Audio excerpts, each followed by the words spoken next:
Good. Hi, everyone. I'm Dan Morrison. And I'm Ellie Morrison. Welcome to Happy Not Satisfied. This is the show where we talk about finding joy in the process of continuous growth. Today, we have an incredibly special guest. Got his start in hospitality serving Princess Diana and the Queen of England, then moved to Paris in the heart of the city, serving who knows who, working on who knows what at the highest level beyond comprehension. Decided to look west to the United States, moved to the Berkshires in Massachusetts at a palatial, amazing, luxury situation of guests and opulence, I'm sure, and then made his way to Texas, where he has opened and helps run some of the finest restaurants in the city and state. So welcome to Happy Not Satisfied, Philippe Placé. Thank you for having me. I don't know who you were talking about. Sounds like a cool guy. Thank you again. Really happy to be here today with you guys. No. Well, we're thrilled to be talking to you because when you think about, an example of somebody in San Antonio who has been a friend of ours for many years, we've been watching you in awe of what you and Southerleigh Hospitality Group have been doing since we have been kind of young professionals up and coming, living in the Pearl area where you have opened Southerleigh. And we used to come dine at your restaurant. And I'll never forget when we were about to be married, you treated us with such kindness and you were so excited the week that we were married. You had us sit, I think it was like a chef's table. Yeah, I remember that. Brought us champagne. It helped us feel so special in a very celebratory time of life. And we want to talk to you about the hospitality industry and your role in that, your journey through it, and your approach and your philosophy of, how you create those special experiences for people and that come into your restaurants, and how you have learned through your time all over the world how to do that for people of all walks of life in all different cities. So we'd love to kind of have you start by just telling us about your background. And you're such a great storyteller. So I know this is going to be like, sit back, relax, pop a glass of champagne because... I should have brought champagne, by the way. Mistake on my side. Yeah. So, no, really for me, I think it's not... it's important to know where I come from as well. Born and raised in France from a hardworking blue-collar family outside of Paris, about an hour, a small town called Chartres. But with both grandparents and great-grandparents in the food business. So my great-grandparents owned a little bar where you could buy as well. In that bar, you could buy some food, you could buy some vegetables, and more importantly, you could live as well with a pair of shoes. So very interesting concept of business, but it starts in the late 1800s. So moving forward, my grandmother inheritates that business and ran it until the late 60s, early 70s.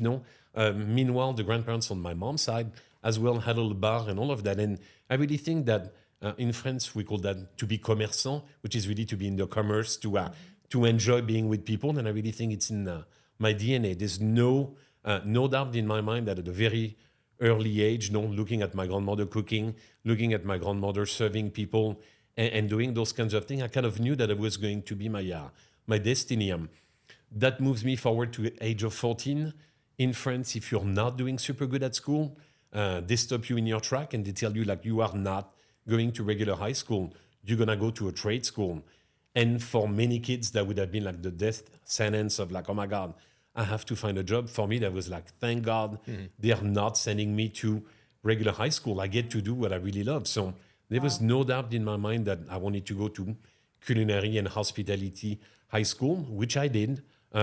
Spent 4 years over there in a little town about 3 hours away from my parents' house. And graduated at 18, and college was never an option for me. I was not doing super good at school. I kind of wanted to see the world a little bit, and then, like you mentioned, a quick trip to London after graduation of June of '88. And found myself working at the Claridges in London. A teacher sent me the information of the maitre d' that was over there. Contacted him, got a job for the summer, and the job in the summer extended to almost a little over 18 months working in London. And like you said, simply because that hotel was frequented by some of the most exquisite people in the world, when I got to be the bread server of the Queen of England and take order for Lady Di and Prince Charles. And there are nights where I remember like looking around, and on one table I had Roger Moore, I had Sean Connery, that was like 2 tables down. We had Lady Di, and we had some priests from the Middle East that was over there. And I was 18 and I had no idea. That's the beauty of it, is that I wish looking back I would have just take like 1 minute and say like, look at that, Philippe. And I was busy serving them. So there was not much reflection to come from that. But I look back and I was like, what a way to start. So to move us forward on the career, I spent 18 months in London, come back to Paris, obviously, with having studied like that. Doors opened pretty quickly for me. Found myself working on the left bank. Got very lucky and got my first job as a manager. I was in charge of all the back of the house of a hotel. My boss wasn't the greatest guy, so he gets fired. And I remember that key moment for me where so badly wanted to have that job, his job. I go and knock at the door of the GM and say like, please, just give me the job. And he was like, hey, kid, it's like, you're 20 years old, you have zero qualification for management. What would you get the job for? And I'm like, simple, don't pay me, just keep me at minimum wage. I just want the job so bad that I'm gonna work 24/7. And that's kind of like how I've done most of my jobs and career, where I've been able to seize opportunities when I saw them in front of me. And after that, I think it sounds silly, but it's hard work. Don't you just invest yourself into what you do, and you become because I didn't have the school training to access those jobs a little bit faster. I knew that for me, like working more than anybody else and acquiring what I did not acquire through school was going to be the best way to learn. And I think that's what I still do to these days. That I don't know how to do it lightly. It has to be sometimes painful and hard and a little bit of a punishment, but the reward really is there. So that's what I've enjoyed. So after Paris, a brief time for a year and a half in the military. One of my favorite time spent for 18 months serving General Roquejoffre, who was a 5-star general, the one who did the first Gulf War alongside with Schwarzkopf. So that was exceptional. I feel like I worked for Louis XIV for about 18 months. No, wow. There was a team of 40 of us waiting, cooking, driving him around all over Europe because we were doing a lot of maneuvers. We were leaving literally the headquarters with what would have been the first food trucks and tents in China from the 17th century in France, and setting up in the middle of battlefields to one of the tents was the most cherished by the other generals and military from all over Europe. So just a very unique time spent serving him. He was a great guy, and I pretty much share my time with 12 generals for 18 months, serving them breakfast, lunch, and dinner, and truly understanding as well what serving your nation. So a lot of lessons of humility during that time. And my proud moment is that at the end of those 18 months, as the general retires, he calls me over to his office and tells me that he's going to give me, to honor me with a bronze national medal of the French defense. Wow. I'm like, this is quite an honor. So, and he's like, yeah, we'll see you at the ceremony. So the ceremony comes about. My mom and dad had been invited, and finally they were proud of me. That was finally something where I was not getting in trouble. So mom and dad are done, and the general comes by me and pins the medal on my uniform. And then I asked him, I was like, General, I haven't asked you, but it was like, why did I get a bronze medal of the national defense? No. And he was like, Placé, I've never spent such a good time with any of the guys that work for me, so that's for entertainment. So I thought that was for my ability of combat or the fact that I could defend my nation, and he had faith in me, but apparently I was entertaining enough for him that I received a medal for that. So that was not combat, but I will take it as well. That gosh, I made his time better. So worked after that with shortly after that I worked at the Pavillon de Wagnan. I spent 3 years working at the time for the first female 3-star chef, Guylaine Arabian. She was tougher than the general that I worked for. She was really she had so much scrutiny. We were in 91. There was 91 through 90. There was actually 93 through 96. No, and she was being so single-handedly looked by all the chefs in Paris. It's like everybody's really silently wanted her to not do well, though, because she was that first woman to really get and reach that. And I just saw what it took to to just run a business like endlessly. And she was relentless. No, she worked endless hours. No, she demanded perfection from everyone. And that's truly, to this day, one of the experiences that I cherish the most, though, because I realized then I was still very young in the profession, but I sort of realized what the commitment to excellence looked like to really push me as well to know, like, is it really what I want to do? Because I knew and I saw in her what it took and the kind of sacrifice to be operating at that level was absolutely brutal. So I think that was really something that I've always referred and say in the choices that I've done, I was like, do I ever want to put myself through that to reach that kind of excellence? Though, because it was next level. So but yeah, so and then made my way to the States, and then got my opportunity to come and work here in '97 in the Berkshires. Beautiful time over there, working for almost 4 years in a 5-star hotel, and just some good meets along the way, some pathways that took me to San Antonio, and then few years here in San Antonio. Actually, a few years, really like 23 years now. It's not few years; it's 23 years spent in San Antonio. Came to one of the great hotels here that we have in San Antonio, La Mención. Spent 8 years over there at La Mención.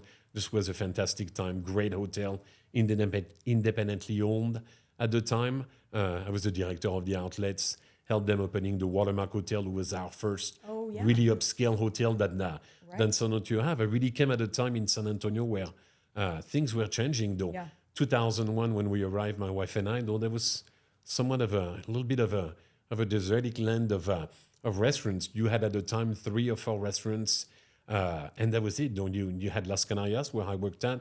You had the Biga on the Banks when you had Bliss. When you had that was Boudreaux's. about Boudreaux's. No, they were like 4 or 5 restaurants, and after that, no offense if I forget anyone on that one, but those were kind of the guys that. And then Andrew comes in.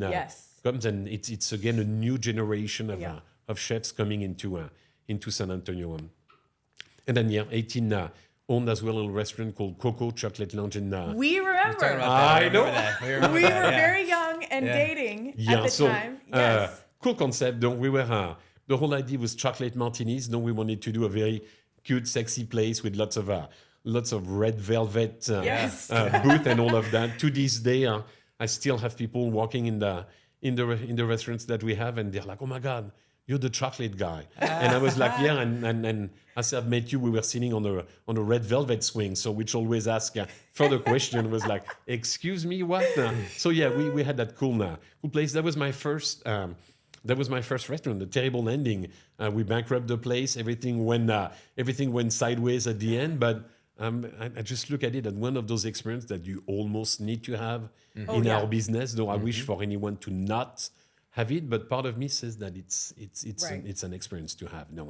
Because you learn so much from those failures that I think it's part of life. Don't you almost learn more things from those moments where you reach the bottom than those moments where you reach the heights. No.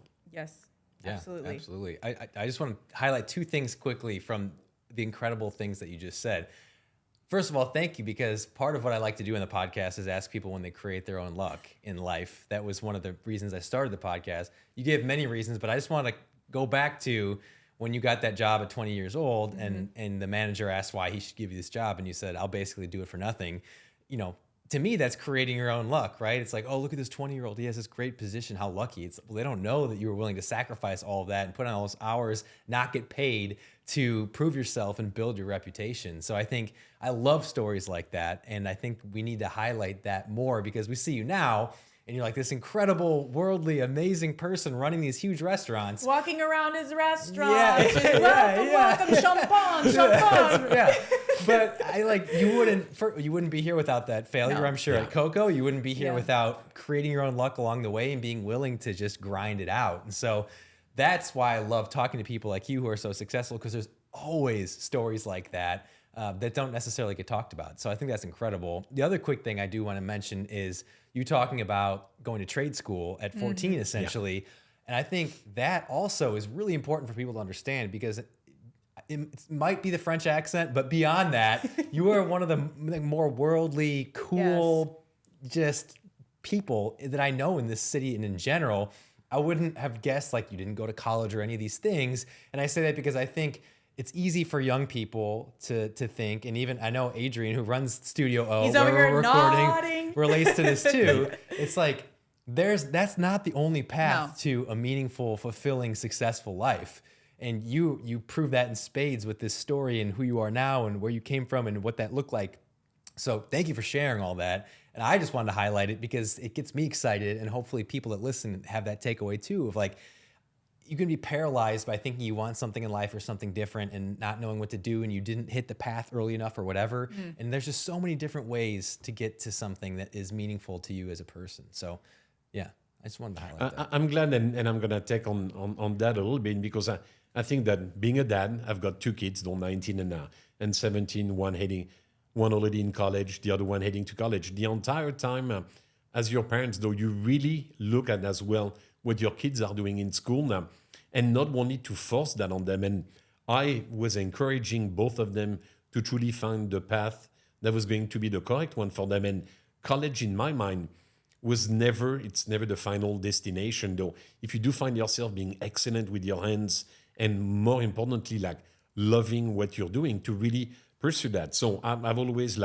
I've said that, and that's really what I force as well to the young guys that I have coming with me, often starting as server assistant and all of that. I will always spend a little bit of time and say, like, let me tell you about how I got there.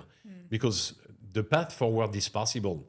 It's really going to be about that. And then you as well, once you tell them that, it's always that ongoing things have changed, and people really don't always understand what sacrifice, what they can lead you to. And if I had a magic recipe to tell you, like, you're going to spend 100 hours a week working on your skill and you're going to be successful, I can't say that to anyone, because I don't know, and that would be the stupidest thing to say. Someone was like, please, just sacrifice everything you've worked and just be endlessly out there and it's going to come. I don't know that. I know that it worked for me, and I often tell them, I said, there are times in your life where you almost have to make those sacrifices because they build the future. And that was coming from one of my teacher in school who taught me. He was like, Philippe, I'm begging you, as you're leaving high school and all of that, he was like, do not look at your salary for the next 10 years. He says, money doesn't matter for the next 10 years. Build yourself a resume and experience that are worthy. Work hard for people that are not going to show you much respect or much thanks for the work that you put in. He said, but that will not go unrecognized later on. And I truly, there's been times where in those jobs, I wanted to quit. No, I wanted to say, like, I'm done, enough of that. I'm spending all of those hours, I get paid nothing, and I get nothing. And then you look back, and 10 years later, you look back, you're like, oh my God, I learned so much during that time. So I think that's what I try to convey to my kids and to the young people that work with us as well, and say, like, there's a balance there that needs to be found, but I don't have the recipe of where the right scale, the right balance is. No, I know what it was for me, and I know the fruit of the work that I've put in my 20s and 30s that I still put today, but it's very different than those early years where if you've not gone to college and you don't have like that stamp that says like your college graduated, therefore you know, I had to prove it by work. No, so I'm glad that you brought that up, because I think it's part of the what we call the self-made people. No, they always go through those moments where you sort of invest not knowing what it's gonna be. Huh? It's not the instant. We live in a world where everybody wants to have instant gratification. Yep. I don't believe it exists. No. Trusting the process, kind of taking a leap of faith, and trusting in yourself. That you might not know the outcome, but you know that if you work hard and you have the right intentions, it's going to lead somewhere. Yeah. That brings me to this thought. We're going all over the place from what I originally told you the outline was, and I knew this would happen, and it's great.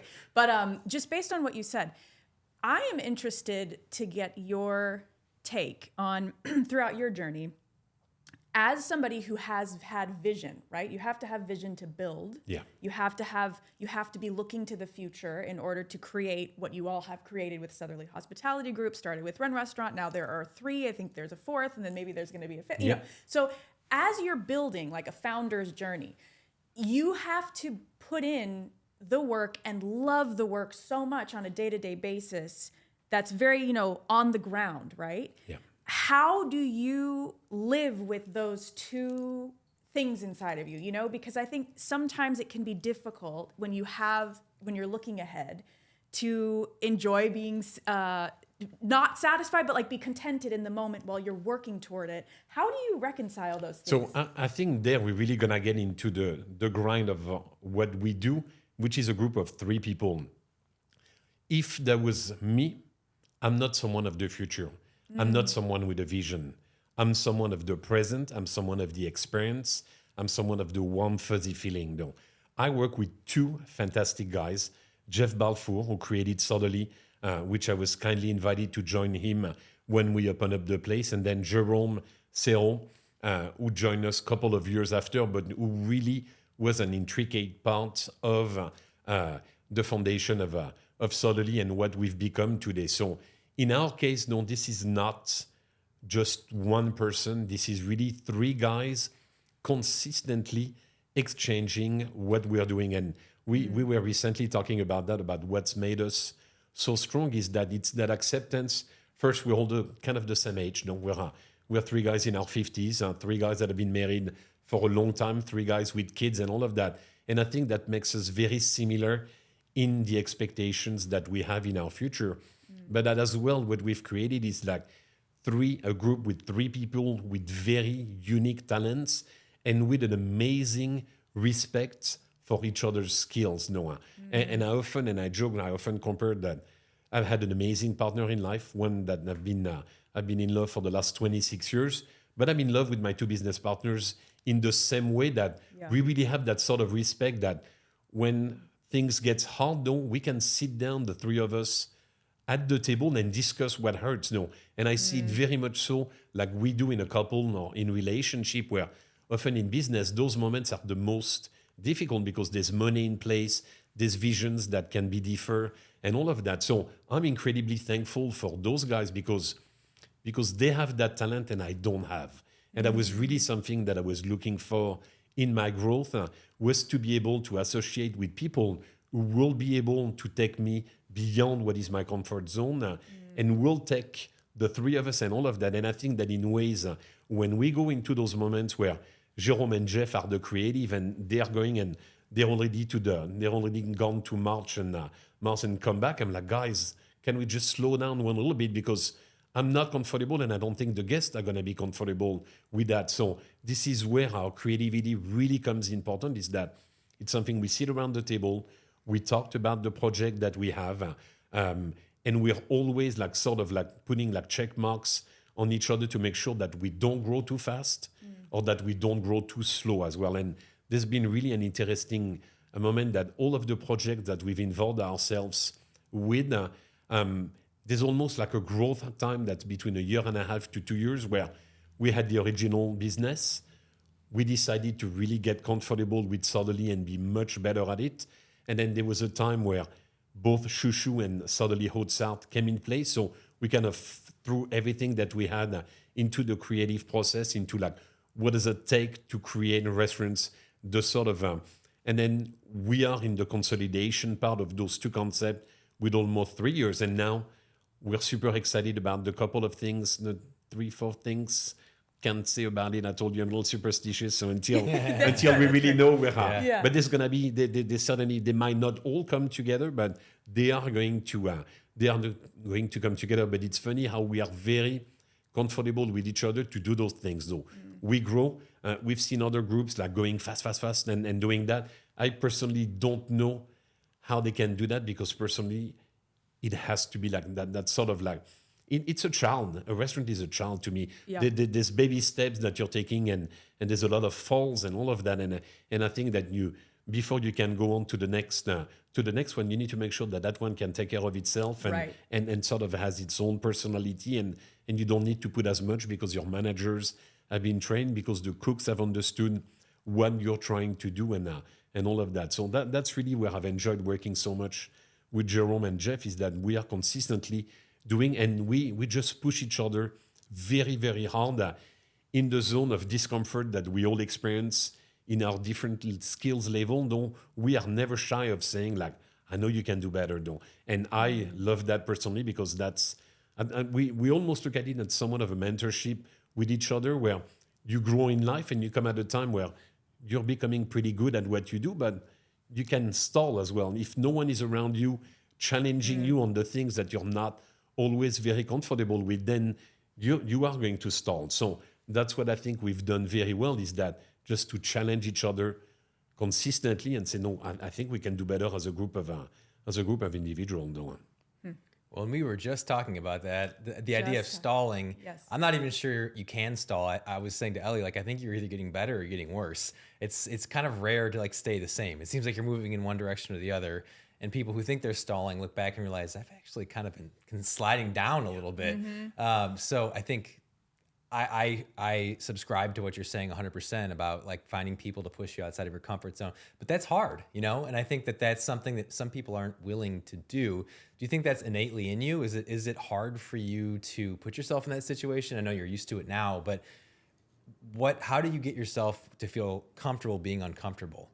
So that you're asking me that question, and I've really been thinking about it for about 52 years. No, what led me to be like that? Because I adore my parents. They were the sweetest. I don't think that I could have been raised with more love than that family that I had. No, mom and dad were the sweetest people. Dad was a little plumber. Mom was doing books for a little shoe store as well, and all of that. But my God, we went on vacation for 17 years at the same spot. The spring break was spent 16 years at the same spot. Comfort was the name of the game, and adventure was not the name of the game. So I often look back and I don't know how I managed to put myself in so much discomfortable situation my entire life and actually thrive with it. No, it's really my sis. She's back in France, though she lives 5 minutes away from where we used to live. Never left the house, and sort of like carrying on the tradition of not taking any adventures. She lives perfectly fine and all of that. But it's often where I've looked at it and I was like, I'm not sure what. So you were saying the word innate.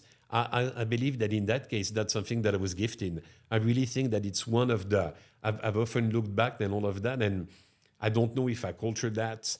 If I really worked hard on it, or if something was just, I had the lucky draw of having a personality that would want me to get challenged and consistently put myself in situations that are not super comfortable, where with learning the hard way, I seem to still being able to come out of it. So, and I often think like, how do you get for the people around you? How do you teach that? How, if it's not in you, how do you do that? So we often talk about that, and I often force my managers and encourage them on more personal level to often like address those things. And I was like, I see too often the situations at work being very similar to the ones that are at home, though, where you live with someone, things get sometimes a little bit uncomfortable, and you either choose to let them remain uncomfortable or you just address them. Addressing them sometimes are gonna ruffle feathers and all of that, but you just need to empty that bucket. No, and to me, I really see that I have a bucket of uncomfortability. I don't think it's an English word, but I just made it up and I like it. But you just have to address it. You have to sit down with your kids, with your wife, and say like, it's. My wife often begs me to have filters, and I don't have any. She's like, "Do you understand the concept of filters?" I was like, "I do not," and refuse to apply them to work or life, where I would live fully and entirely. And I think it just helps as well, all of us, because I've asked her as well to just challenge me, because we are very imperfect peoples as well, and I think it's wonderful when your loved one just comes and calls you out, though, and asks you to not just be that imperfect person and try to be a little bit better of a human being. So I love that, but I think it's the only way to get better. It truly is the only way that you will get better, is to not be shy of those moments. No, and Jérôme and Jeff are wonderful for that, because we are consistently calling out each other on those moments, just because we want things to get better and we want to grow, and we want to grow healthy, where we as well deliver a wonderful experience for the guests, but for the staff as well. I hear two things that I want to ask you about. Yes. The first one is culture. Yeah. So clearly you and your partners have built, Jérôme and Jeff, such a successful culture within your restaurant. So each one has its own feel, right? It's different aesthetic, it's different menu and all that. But your success of your business is an indication of how you have a healthy workplace culture, and you've fostered that as well as you can through this type of loving confrontation, right? Yeah. All for the greater good. And then also just because of your, I mean, truly like the happy, not satisfied and the commitment to excellence. But the other part about this that when I am a patron at your restaurant that I feel is the creative and the worldly and it's that feeling, right? This concept that life is art, right? Yeah. So you're so in the moment. I think especially in the US, we have this fast, everything, rush. And to have your European background and your perspective of how just sit down and enjoy the moment. I think I'm really fascinated to hear from you, kind of how you have brought that to your restaurant concepts and how you make your staff feel with that and how you want your guests to feel with that. So I think it starts again with the three of us having really, like for every restaurant that we've done, truly understood what we thought the guest wanted. No? And I think it really starts there. Sometimes you have restaurants that are solely chef-driven, where it's all about the chef, and you sort of go and you just embrace that you're going to go and eat, and that chef is the guy cooking and all of that. And I really have to commend Jeff, who chose not to be that guy, who chose to be the guy that puts the guest first, where his name takes a spot a little bit behind that. And where truly we say it's going to be about the guest experience.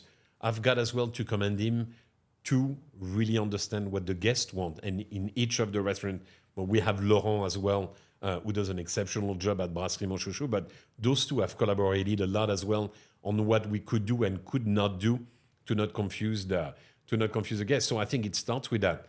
After that, you need to put a pretty bow around that kind of experience, and that's Jérôme. He's our creative guy when it comes to marketing and all of that. And in today's world where everything is Instagram, where everything is TikTok, where every moment can be put to eternity by one pictures and all of that, he's really understood that very well. And then you have my part and my aspect that comes to the human experience that's so important in the restaurant. And I think it's really like the combination of all of that where we do things that are visually very pleasing. I think that in all of the restaurants that you're going, that are our restaurants, you look at the colors, you look at the logos, you look at all of that. All of those decisions have taken hours, no? Oh, yeah. And they really grow on you without fully realizing that they're there. But it sort of creates that comfort where the brand, it's very present in all of in all of what we do, and I think it puts a print on your head of comfort that when you see our logo. Just that means that you're going to eat some food that's going to be very nice and warm, that's going to have lots of flavor, and with servers that are going to take care of you and that are going to be very warm and comfortable. And I think that's what as well we have created as far as the guest experience is that it's to create that moment where we do something fabulous. We feed people. And that's always one thing that I go back to when people are asking me what I do. Well, I'm the lucky guy. For the last 38 years, I've been feeding people for a living. And it's to me something that's way beyond just doing restaurants and all of that. It's that act of bringing food to people. And I think that if you stay true to that the entire time and you don't forget that other self-promotion or just being like I'm that guy, and I'm not talking about any chef in particular, but I think it's a fundamental difference that as we put our guests first in the experience that we want to give them, we want to feed them. And I think that when you put your heart in that plate and you bring it to the guest and all of that, this is how I explain it to the staff. This is a transactional moment, but it's one that's very human. That's one that's been done forever, and I often reflect on that people, in order to enjoy beyond the survival mode, have gone around tables, and we've done that. And I really go back in those moments and say, like, this is something that we need to do. I had a moment at Southerleigh, particularly, that I would never forget. We were just open for about a week and a half. And I have an older gentleman that walks in, asked me if he could see his place. And when he says my place, I'm like, oh, okay. So I let it walk around. He was accompanied with two ladies who were a little bit younger than him. And then he looks around for about 5 minutes and say like, well, I'm going to leave. No. And I'm like, no, you're not, no, because I need to know why you say my place. No.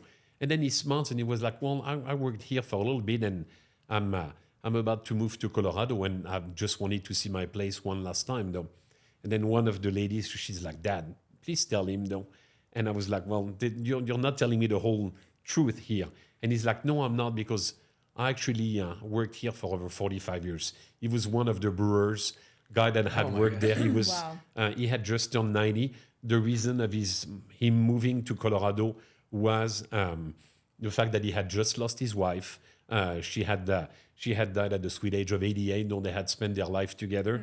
And in his way, he needed to see that place that he loved so much one last time before he moved on. We shared some very beautiful moments about his life, about his kids, about the time that he spent with his life and all of that. And that was, to me, like when we opened Southerleigh, such as well an important part of the history of the building is that we are in a building where people worked and lived and died, with family came in and out. And I often talk to the staff about that and say, like, we're just not in a restaurant. We're part of history. So I think that when you really think about all those elements and deliver them properly to your staff, I think it's what makes the experience a better experience. And I've got a shout out to all my managers that have spoke at length about what the expectations are and do a fantastic job now that we've grown as well, because it's the concern. It's easy to do it on one restaurant. How are we going to do it on 6 or 7 different venues that we hope to have in the future? Well, it comes with management. It comes with the people that we train, that we hire, and that we ask to believe in the same philosophy that we have, which is sort of that celebration of Southern hospitality and the historical aspect of what we've done and why we cook the food that we cook now. That's very beautiful. Yeah. I love that. It's such a simplified but universal mission, that you have. We feed people. You feed people. Yeah. I think, especially in today's world with all the social media and the pressure for everybody to be their own brand and tell their own story and all these things, you can get lost in the simple beauty of what you love to do and what you're doing in your life, On Brasserie Mon Chouchou, Jérôme put a very quote, and it says, I can't exactly remember, and it says, but you cannot lie when you tell a true story. And I think that's what we are really using that as well for the future openings that we're going to have and all of that.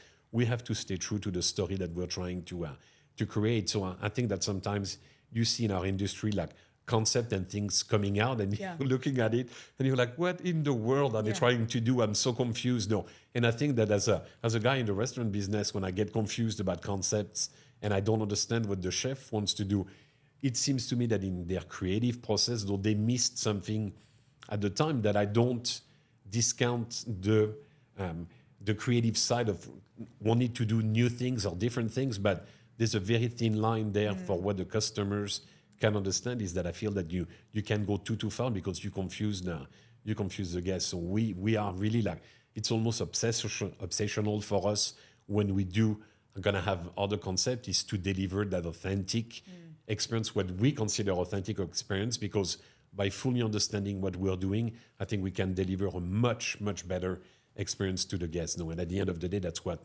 makes them come back. No, it's to feel that they're part of something. No.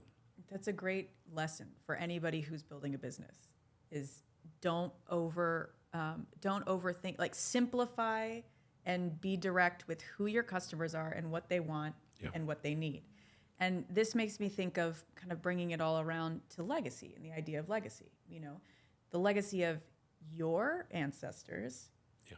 You are the living legacy of their work. Yeah. But what you are putting into San Antonio, you are leaving quite a legacy for the betterment of our city. And you have already elevated the culinary scene in our city so much with your work in hospitality. What does legacy mean for you, and how does it motivate you in the work that you do every day? So there was a question that never occurred to me until about a year and a half ago. was not even coming from me, that was coming from my kid.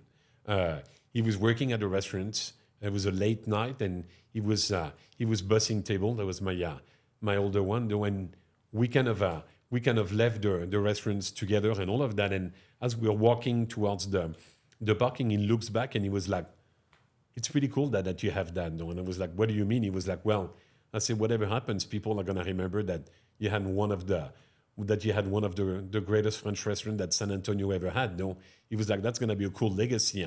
And he was truly the one that sort of like it sort of came together at that moment where I was like, "Oh my God, yeah."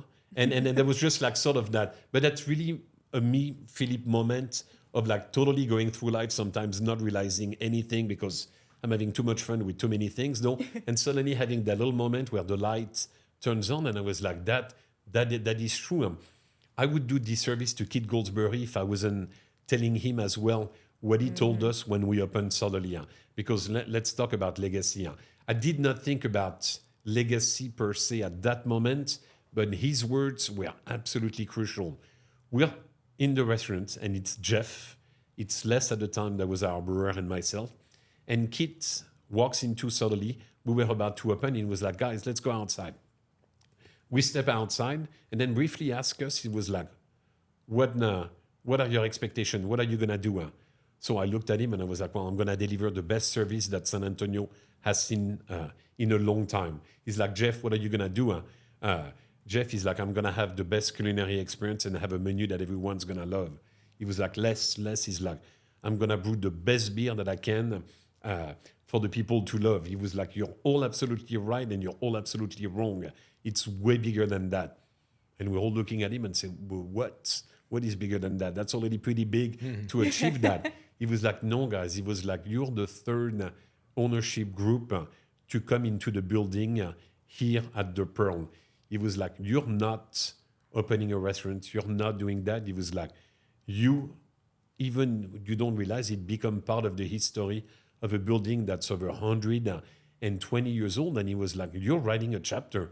You are writing the next chapter of history of that building."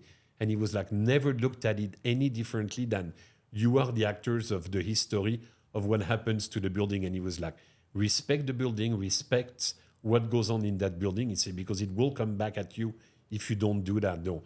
And those moments, I did not realize when he told us that it was a legacy moment. What really he was trying to tell us is that this is 120 years in the making, though.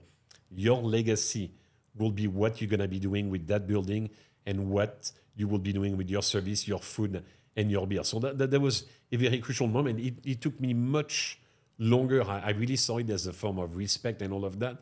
It's later on, after Remy told me about that moment, where I was like, this is what really legacy is all about. So it's consistently something that we talk about, that we want to work, because we want to create a legacy. I mean, there's a moment that if in 10, 15, 20 years, when it's time to hang up the gloves and retire from the boxing ring, we'll be looking at that and hope that we would have inspired a lot of guys, a lot of chefs along the way, and as well look at the city being proud of what the Southerleigh Group has brought to the city, and doing what we do. We already hear that a lot, though, but it's, as we want to keep on going, we want to do more restaurant where people feel that they belong. And I think it's very important when you do a restaurant that you need to feel like you belong to that restaurant, though.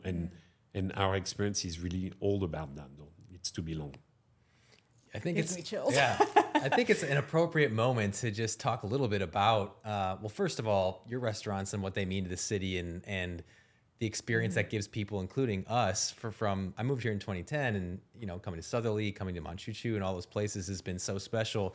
But even just the Pearl development, and you brought up Kit Goldsberry and his vision for this whole place and developing this absolutely stunning thing I've never seen in any other city. To be honest, I think it's part of the reason that I and we even live in San Antonio. Certainly a big reason why I stayed. We then went to LA and had a decision to make. And part of the reason we came back was the Pearl and what you've done at the Pearl and what this development is. So I guess this is kind of like my quick PSA for San Antonio, but specifically for the Pearl and what this has become and what it means to people. I mean, I've never seen anything like it. I'm from Chicago. I've spent lots of time in New York, lots of time in LA. And it's like, this is a very special situation with somebody like you, somebody like then Kit Goldsberry, who have these visions beyond what I think you as a native San Antonian could have ever imagined Far beyond. for the city. So I guess thank you for like investing in the city and staying here and building something special. And maybe we'll get Kit Goldsberry on the podcast one day to talk to him too. That'd be a dream. Yeah, that'd be incredible. But I think it's just it's a testament to what people with strong vision that are convicted in what they want to do, stick to that and see it through, what that can become, and truly change an entire city. One of the 7th most populated city in the country. This development, what you've done, these restaurants have changed the city completely. So that's having monumental impact for a lot of people. It takes me back to about 10 years where Jérôme tells me, he was like, I'd love for you to meet Jeff. He's on a pretty cool project. No, and I'm like, okay, tell me a little bit more about that. And he was like, well, Jeff's going to call you. And I knew Jeff from his time at the Valencia Hotel when I was working at Dimension. We had gone on lots of food shows and things like that. So I really knew him because he was that cool guy with tats on his arms and all of that. And I was like, that guy looks really, really cool. So I was like, he looks like a cool cat. And Jeff calls me and he was like, hey, I've put my hands into a new project and all of that. And he describes a little bit what's going on. And I'm like, okay. And mentions that he wants to do like a brew pub and do a brewery and everything. And being the French fufu guy that I am, I'm like, okay, I'm all about wine, my friend. I don't know why you're bothering. What is this beer? I was just like, well, I'm not a ton of a beer guy. I love beer and all of that. That was 10 years ago though. And he was like, well, man, he's like, how about we meet I want to show you the place and let's meet at the Pearl. So I'm like, okay. Again, though, I knew the Pearl a little, but not tons. Though there was the arcade, there were different things. Oh, We're talking way back then. I mean, Andrew already had been very successful with Il Sogno. Yes. So there were things like that where I knew of, but I wasn't like somebody who frequents that. And we meet at the Pearl, and Jeff takes me inside the building of Southerleigh. And I'm like, what are we doing here now? He's like, this is my project. And that second, I was like, please hire me. Please hire me, because I remember vividly 8 years that I worked downtown. I would drove on 281 every single day and would sort of just look at the Pearl building and just like have a moment where I'm like, this is a beautiful building. And it was almost a nearly everyday thing to drive and to see the development and things being built around, and kind of ask myself, it was like, I wonder what they're gonna do with the building. So when Jeff approached me to become partner with him in that business, I was like, this is heaven. I get to be in a things that's 120 years old, and very much so like you. I feel like such a blessing of being able to walk here every day and see as well like the tribulation of growing a place like Pearl and upsetting people for certain things, and people, just like you always have people that are not gonna be happy about anything you ever try to do, and I just let them be utterly miserable behind their keyboard and all the toughness that they show, and just they should really just come and walk around the campus and have a little coffee somewhere and just enjoy what's being done over here. And what a vision for Keith to have many years back when he bought the place from the city. So I'm very thankful like you that we were given an opportunity to not only open one restaurant but two restaurants. No? It's just an amazing story. And I am just now remembering that we went to your opening of Southerleigh. Yes, ma'am. Mm-hmm. Back in, I remember. Yeah, we were living right here in this apartment, and we were engaged. And I remember, I might have even written an article about it, but it was a long time ago. But what a great memory. I mean, even back then, it was like, it just made such an impression, what you were doing, because it was something so different. But the one last thing I wanted to just note is that Pearl, and even, the restaurants you have created with your team within Pearl, they scream community. They prioritize community. Yeah. And when we're pushing the stroller, with our son in it going around, it's a village. Like, we have the opportunity to live in this bustling village without any of the inconveniences of living in like in Manhattan or something, which is amazing. But when you push the stroller through and you walk through the alleyway, that it feels like you're in some European beautiful little side street where Manchushu is, the lights and all of that. And I just keep thinking, like, what an amazing thing you have created. I mean, it just is, you can't really get that anywhere else in town, at least that I'm aware of. And it really leaves an imprint on your soul. Like every time I walk by, I'm like, ooh, I want to sit down and have a glass of champagne and eat that, have some, escargot. But it really is just, it's an amazing feeling that you have created. What happens as well is that it's the entire making of the pearl that makes it like that, where to me, I sort of see like life unfolding in front of my eyes as well. You two being the perfect example of like getting you from the engagement time to see you pushing the stroller. Yeah. I was reminded just about a couple of months ago that I was very old when a young lady walked through the doors of Mon Chouchou to get a hostess position, and she was giggly and she was cute and she was funny and all of that, and her name looked somewhat familiar.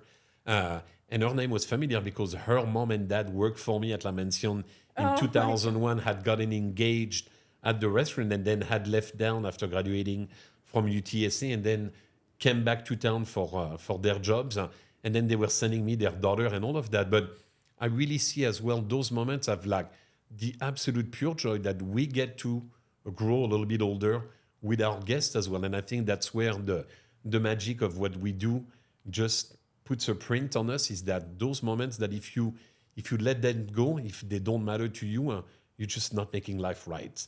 As far as I'm concerned, it's absolute pure joy to see your little guy walking in front of the restaurant, almost like a little village. No, I think that what Pearl recreated was that moment of little village that's reminiscent of an older time that we're not so much familiar with, but where people knew their neighbors, when you knew the name of the dogs and those kinds of moments. So I think that if you really take that in consideration when you create your business, then I think people are automatically going to feel very familiar and feel really much at ease and comfort. That's why we see so much repeat customers coming into that one, because we've created a little home outside of home where, again, we feed them very well. I mean, again, that theme of like feeding them comes back to me, because this is a moment of comfort, though. You just get back to something you know you're going to be taken care of.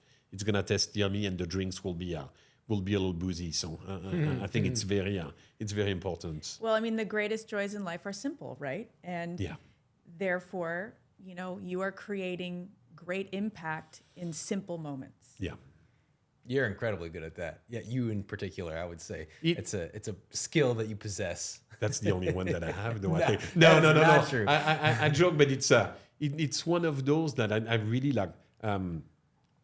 Along with my career, going through some trainings and all of that, though, I truly was blessed when I was at La Mansion to be part of a pilot program that they called Talent Plus.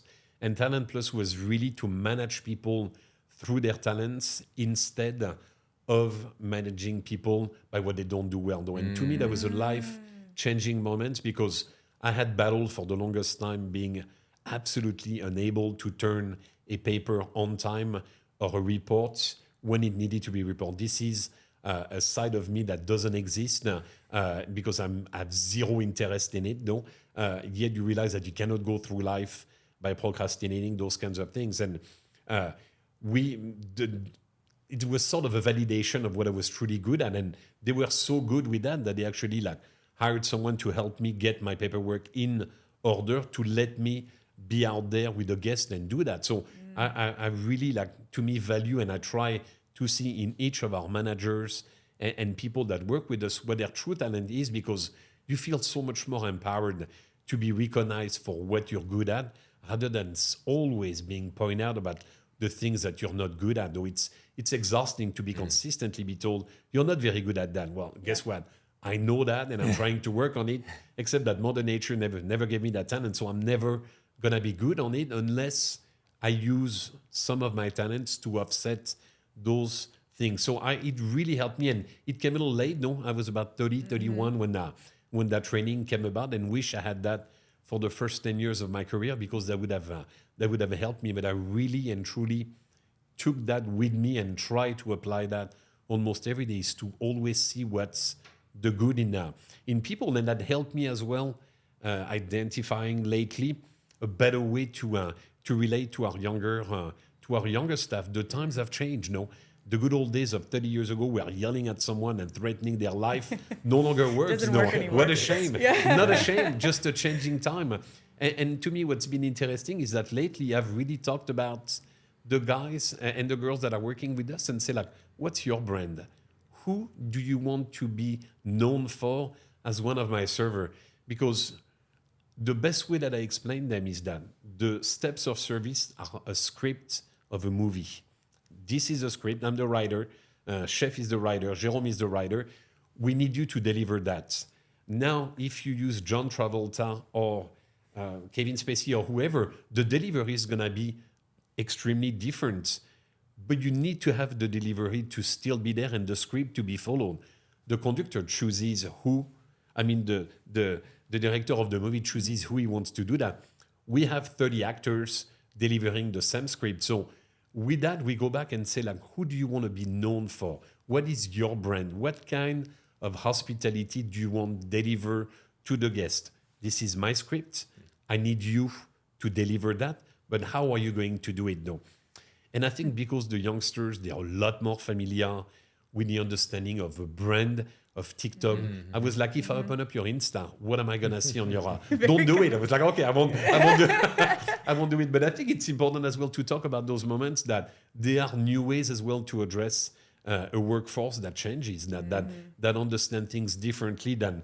Back then, when I was told, I was like, you better do it because otherwise I'm going to yell at you. And I was just doing it without understanding why I needed to do it. I was just doing it because I was really scared of that. Not super healthy. Right. I learned a lot of good things, but I was not healthy. So we do that now where we just talk to them and say, what's your brand? Or how do you want the guests to see you? And we've had some very interesting and people as well realizing suddenly it was like, oh my God, I can be whoever I want as well, even with a scripted delivery that needs to happen for the sake of the customer experience. Well, then they take ownership of that. Very much so. Yeah. And I think that you see it every day where that's why the experience are a little bit different in our restaurants because we let them be who they are as well. No? And the mix city, you talked about culture, though you look at the making of our teams as well, and it's very important that you see that everyone is represented. We want everybody to feel good when they work with us. One thing as well that has come that never existed in our business was like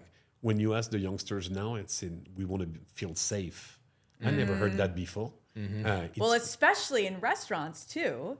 And all this, the bear, the show The Bear and the rise of the fascination with restaurant culture and kind of the toxicity of that. Yep. That's interesting. So they want to be safe. So we have created a safe environment where from whoever you are, whatever you think, and they need to feel safe. And we, I think, have had no issue finding staff because they know that when they come and work with us, they are very safe. And I'm very proud of that. We are very proud of that, to have created the safest environment that we can do with ups and downs, like in every business. But I think that as we are so aware of that, we create things in the everyday work where everybody feels accepted. And to me, it's the most important thing. So, to know that we'll never have issue finding staff because they know that when they come and work with us, we have a very safe place for them. Masterclass in running a business. Truly. Right here. Yeah. Which it's I do. incredible stuff. Yeah.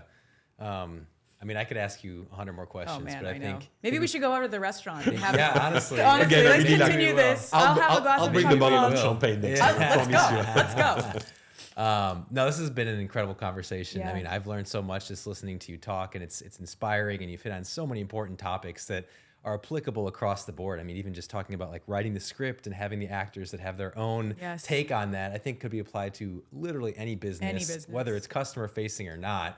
It's such a great way to get investment from employees and have people feel good about the work that they're doing. And it's just a very tangible way to explain that. So thank you for that. And you definitely live the happy, not satisfied lifestyle as far as I can tell.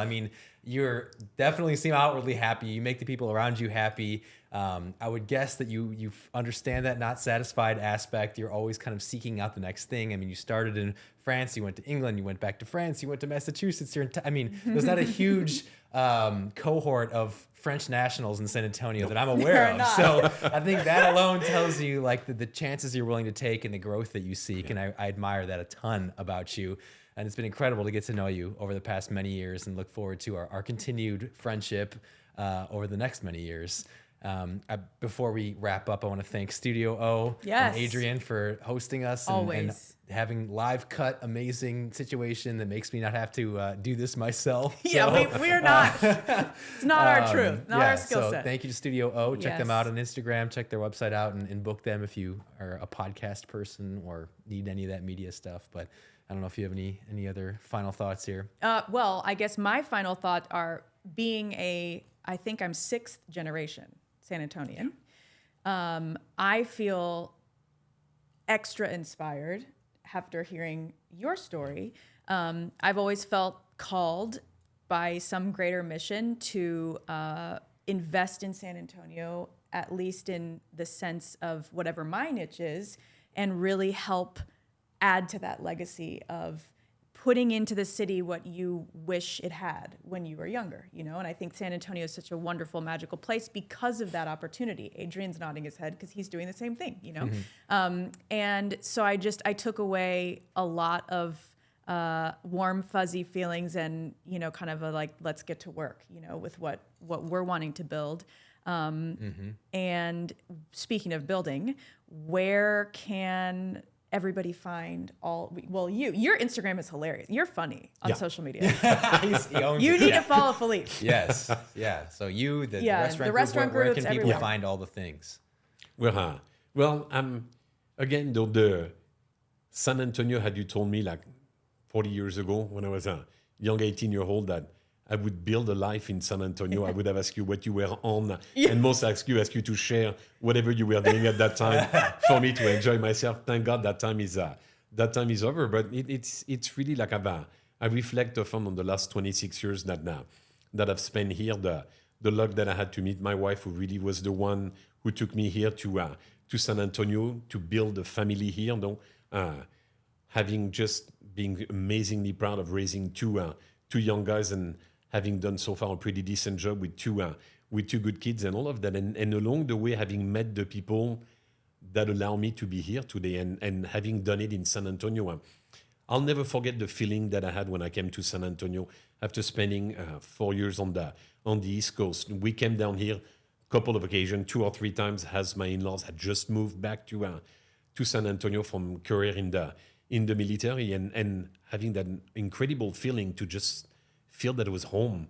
And it came very, very, very early on, that 26 years ago, we put down the suitcases for what was going to be a 4-month stop leading to our marriage with my wife. And well, the 4 months has extended in 26 years because the kindness of the people and all of that. And looking back and still looking at the things ahead that we have, I'm very proud that with the teams we've been able to be part of that. And I know that down the road, the young aspiring chefs and guys would look at us and say, like, we should do it like the group of Southerleigh did it, because those guys at the time that they were picking were really pretty damn good at what they were doing. So I really often think about that and feel that it was an incredible set of events that led me to come here to San Antonio with my wife and just like the success and the highs and lows, like we talk of what life has for you in tow during a long period of time like that, and looking at it and say, like, what an experience, what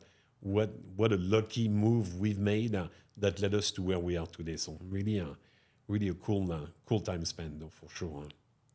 Yeah, absolutely. And I would imagine if you just Google Southerleigh San Antonio, everyone can find anything they need to know about the restaurant group and all that. They will. And one thing that we didn't mention, we just recently as well added a catering company to our. Oh, great. It's called Sense of Occasion. So we fought very hard the last 3 or 4 years. People were calling us and say, like, could you guys cater it for us? And we were a little bit lazy here with my 2 partners. And then suddenly, by getting too many phone calls, we looked at each other and say, what in the world are we doing? Why are we not opening a catering department? Yeah. So we now have a little catering company That's called wonderful. Sense of Occasion. We're right there on 2020 Broadway. We have a little commissary kitchen and have started to do few events. And we're super proud of that one. So you're sort of going to get, and to us, it's the same. How do you get the hospitality of the Southerleigh group and the culinary finesse that we have and we provide to the people? How do you bring that to your house, to a special event for a wedding and all of that? So we're pretty excited That's about so the great. new baby. And like you mentioned, more to come. But just go and check on us on Southerleigh.com and you'll see all of all of the things that we have in the making. We're pretty proud of that. And what is Perfect. your Instagram handle? So this is such a Philippe moment. I have no idea. I think There you go. I think it's we'll Phil- tag it. I Phil think of it's Texas. follow It's Phil of us. Texas. Phil Texas Phil too, or Texas. some weird things. No, so you're I'm I think it's Phil of Texas. I Is it? have the solution. Just follow at happy.notsatisfied. We'll Very post good. it, We'll post. and then Exactly. we'll tag Philippe, and it'll be good to go. I'm just a master at putting my heads on other people's Yeah, heads. And you'll that in enjoy a short it. period You'll of enjoy it. time. It's worth checking out. Yeah, Thank you so- for that. No. Yeah. If you don't mind picture of the kids and food and me looking weird, then people will have a good time. Yeah, but Really. your I'm sure. photoshops are iconic. Thank you They're so great. much. Thank you, well, COVID, for that. Thank you for joining us, Thank you, taking Ab. time Thank out of your busy schedule. Please rate the podcast, leave a comment, follow us at happy.notsatisfied. Check out Southerleigh. Go say hi to Philippe at his restaurants, and we'll catch you next time. Thanks so much. Thanks. Thank you for having me. Thank you.